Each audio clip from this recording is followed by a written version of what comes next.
میں کچھ ناگزیر مجبوریوں کی وجہ سے ایک ایسے دور سے گزرا کہ قرآن کو شدید مصروفیات کی وجہ سے بالکل وقت نہ دے سکا۔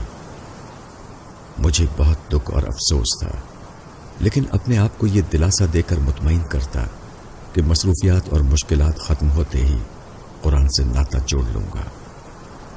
وقت یوں ہی مصروفیات کی نظر ہوتا گیا کہ ایک دن اچانک سورہ مزمل کی یہ آیت کسی اخبار میں سامنے آ گئی۔ ترجمہ: اللہ ہی دن اور رات کا حساب رکھتا ہے، اسے معلوم ہے کہ تم اوقات کا ٹھیک سے شمار نہیں رکھ سکتے، اس لیے اس نے تم پر مہربانی فرمائی، بس جتنا قرآن تم آسانی سے پڑھ سکتے ہو پڑھو۔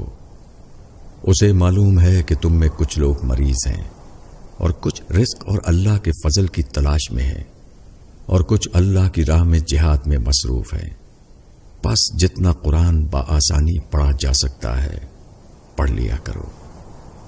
کس قدر پیار بھری ندا ہے میرے اللہ کی طرف سے کہ اے میرے بندے، تجھے بیماری، روزی کی طلب، حتیٰ کہ میری راہ میں جہاد کرنا بھی قرآن پڑھنے سے نہ روکے۔ میں تمہاری تھوڑی سی محنت کو بھی قبول کرتا ہوں اور تمہاری کمی اور کوتاہی کو معاف کر دیتا ہوں، بس میری طرف متوجہ ہو جا۔ کتنا مہربان ہے میرا رب جس نے مجھے اتنی سہولت دے رکھی ہے۔ اگر میں پھر بھی قرآن کو نہیں پڑھتا تو صرف اپنا ہی نقصان کرتا ہوں، کیونکہ میں قرآن پڑھوں گا نہیں تو سمجھوں گا کیسے، اور سمجھوں گا نہیں تو اس کے احکامات پر عمل کیسے کروں گا۔ یہ یاد رکھنا کہ قرآن کو اللہ نے ہم پر فرض کیا ہے۔ میری آپ سے درخواست ہے کہ قرآن کو اپنی ڈیلی روٹین میں شامل کریں اور روزانہ کم از کم ایک رکوع تو ترجمے کے ساتھ سمجھ کر لازمی پڑھیں، ورنہ جو لوگ قرآن نہیں پڑھتے وہ قرآن کا یہ فرمان بھی سن لیں۔